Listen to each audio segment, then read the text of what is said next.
Good morning. It's a great pleasure for me to talk to you today about the early days of the organization that became Osteoporosis Canada, and about how my career in osteoporosis research and treatment is supported by a great community of patients, colleagues, and volunteers across the country.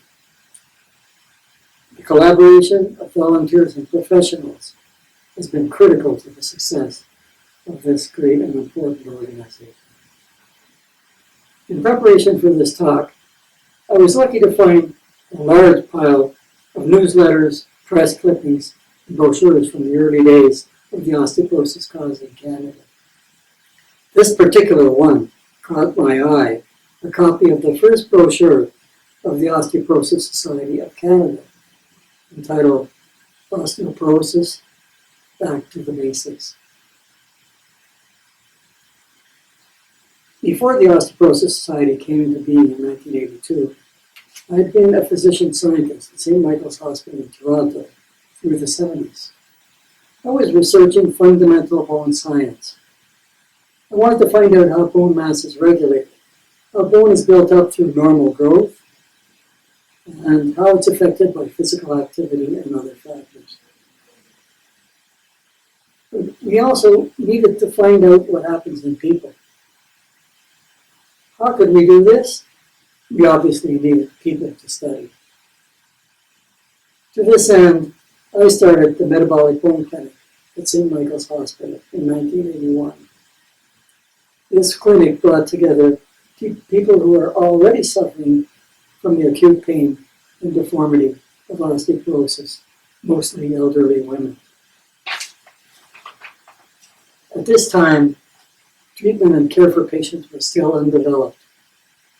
As my team worked to develop the medical procedures and facilities, these patients were also passionately motivated to support the cause however they could. Some of these women were highly determined and provided incredibly valuable leadership. Despite their burden of pain, they were convinced that through their efforts and initiative, they could now affect change.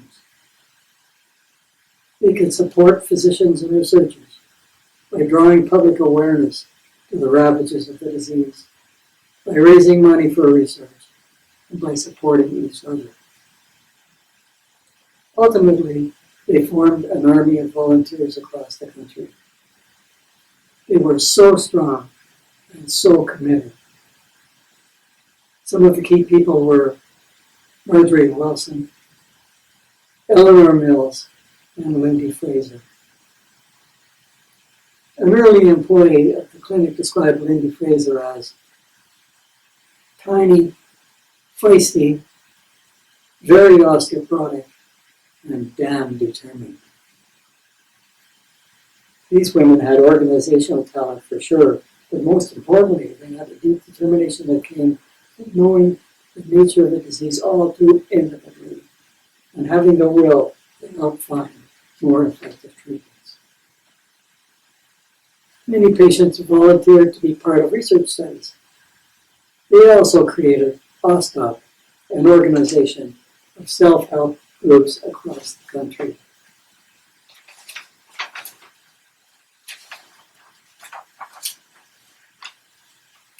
These research efforts included public forums, art shows, and benefit concerts. Volunteers also convinced newspaper columnists to take the osteoporosis story to the general public. Before long, eye-catching headlines appeared, such as "Silent Thief will rob our bones of calcium," "Fighting Back," "A Walk for All of Canada," and "Wealthy women should do more to support research." In the latter article, Michelle Landsberg asked me why osteoporosis had received so little attention. I said, it gets overlooked because of ageism and sexism. Landsberg wrote in response, "I was startled. Dr. Murray sounds like a cautious scientific type, not the sort given to the lingo of social change." The benefits of working with a community of women were obvious. My clinic staff and I welcomed their enthusiastic participation and input. But I was still thinking a lot about how we could maximize our efforts. One morning, I boarded the Northtown Met West bus on the way to work and got into a conversation with a new neighbor, a lawyer named Michael Slam.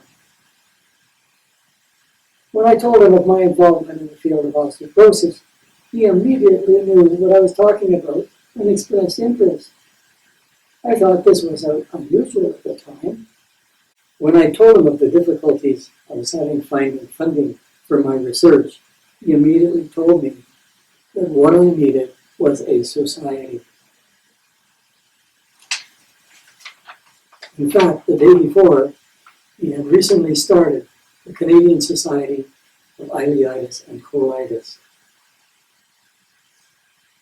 Because of this chance meeting, the process began. Further strategies were elaborated in my living room. The Osteoporosis Society ultimately received its charitable status in October 1982. The Society and its board drew on the volunteer participation of patients as well as professionals in various capacities, including Eric Dooling from the world of finance, Michael Slam from law, and also local physicians and scientists. By 1985, chapters have been created across the country. The Pony Express, a fundraising walk in support of the Osteoporosis Society, was on the move, generating publicity and research funding. Osteoporosis patients were helping each other. November was declared Osteoporosis Month. I was asked to consult in the formation of an osteoporosis organization in the United States.